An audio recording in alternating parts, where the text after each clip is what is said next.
স্টেশনে যাত্রীদের সবাইকে শ্রীমঙ্গলে স্বাগত।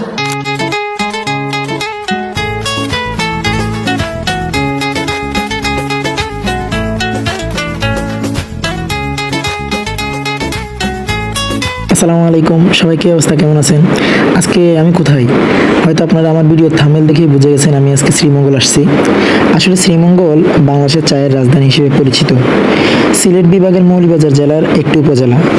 এটি তার দিগন্ত জোড়া সবুজ চা বাগান, পাহাড় এবং অরণ্য ঘেরা প্রাকৃতিক সৌন্দর্যের জন্য পর্যটকদের কাছে অত্যন্ত জনপ্রিয়।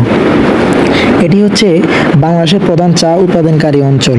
চা ছাড়াও এখানে রাবার, আনারস ও লেবুর ব্যাপক ফল হয়। চলুন আজকে শ্রীমঙ্গলের সৌন্দর্য স্পটগুলোতে আপনাদেরকে দেখাবো, তো ভিডিওতে চোখ রাখুন।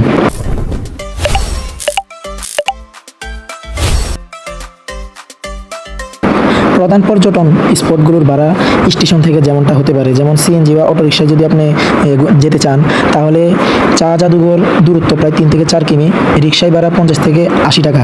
আর অটো গাড়িতে বা সিএনজিতে যদি যান তাহলে 20 থেকে 30 টাকা। শেয়ারেজ বা যদি রিজার্ভে যান তাহলে 100 থেকে 150 টাকা নেবে। এরপর হচ্ছে আপনার লাউয়াছড়া পার্ক, দূরত্ব প্রায় 8 কিমি, অটো বা সিএনজি রিজার্ভ নিলে 200 থেকে 300 টাকা নেবে। এবং তারপর মাধবপুর লেক, দূরত্ব প্রায় 15 কিমি, এখান থেকে সিএনজি রিজার্ভ করে যাতায়াতের করলে ভাড়া সাধারণত 500 থেকে 700 টাকা হতে পারে। সারাদিনের জন্য যদি গাড়ি রিজার্ভ করেন তাহলে আপনি যদি একদিনে 3-4টি স্পট যেমন লাউয়াছড়া, মাধবপুর লেক, চা বাগান, নূরজাহান টি স্টেট ঘুরতে চান তবে স্টেশন এলাকা থেকে সিএনজি রিজার্ভ করা সবচেয়ে সুবিধাজনক। সিএনজি 5 জন সারাদিনের জন্য 1200 থেকে 1800 টাকা। চাঁদের গাড়ি বা জিপ যেগুলো বড় গ্রুপ হলে 3000 থেকে 5000 টাকা পর্যন্ত হতে পারে। স্থানীয় যাতায়াত টিপস: একা বা 2 জন হলে বানুগাছ রোডগ্রামে শেয়ার অটোতে করে অল্প ভাড়ায় 10-30 টাকা অনেক দূর পর্যন্ত যাওয়া যেতে পারে আপনাদের।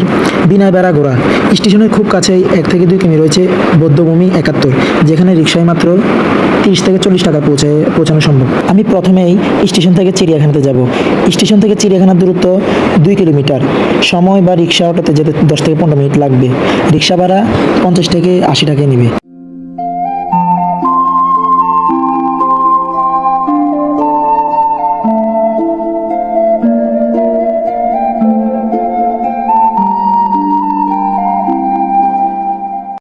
দেখতে দেখতে শ্রীমঙ্গল চিড়িয়াখানায় চলে আসলাম। এই ঘর থেকে কিন্তু আপনাদের টিকিট কাটতে হবে, তারপর ভিতরে আপনাদেরকে যেতে দেবে, এর আগে কিন্তু যেতে দেবে না।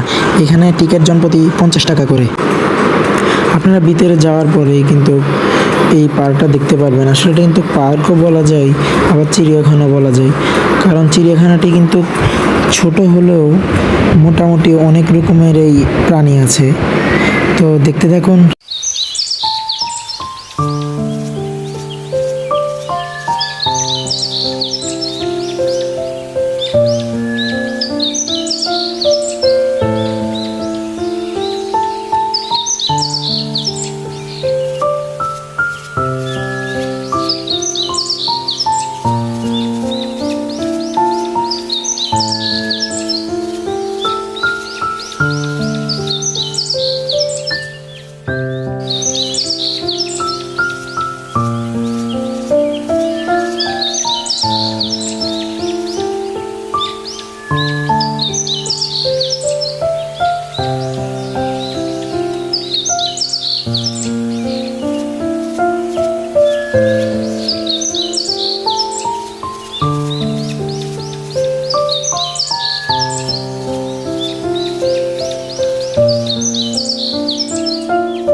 চিড়িয়াখানার ভিডিও আজকে এই পর্যন্তই।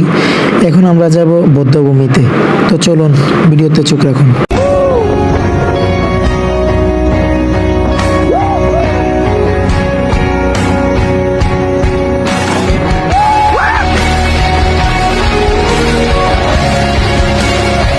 বধ্যভূমি চলে আসছে। আসলে বধ্যভূমিটি হচ্ছে আপনার এটি সীমান্ত 71 আর কি, যতটুকু আমার দেখতেছি এখানে। তো এখানে আপনার 1971 সালে যখন যুদ্ধ হয়েছিল তখন কিন্তু এই বধ্যভূমির একটি নামকরণ রাখা হয়েছে আর কি। এরপর থেকে এটাকে বধ্যভূমি 71 বলা হয়। চলুন আমরা ভিতরে যাওয়া যাক। এখানে আপনারা আসতে কিন্তু কোনো টিকিট লাগে না। এখানে আসলে আপনি এমনি ফ্রিতেই কিন্তু সরকারিভাবে পর্যটকদের জন্য দেখার জন্য ব্যবস্থা আছে।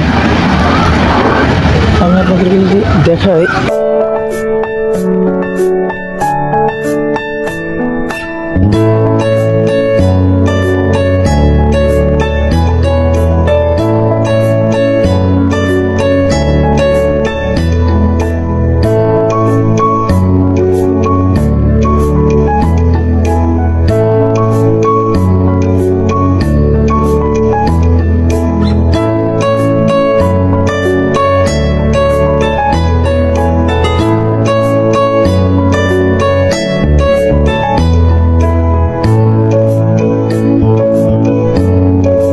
এখন আমি যাব grand Sultan resort and golf মাঠে।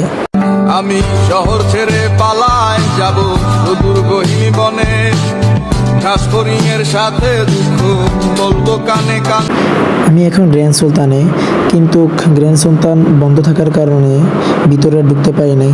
তাও আমি সিকিউরিটি গার্ডকে একটু রিকোয়েস্ট করার পর উনি আমাকে বলছে ভিতরে যে হালকা ভিডিও করার জন্য। তো আপনাদেরকে ওই ভিডিও ফুটেজটাই দেখাচ্ছি।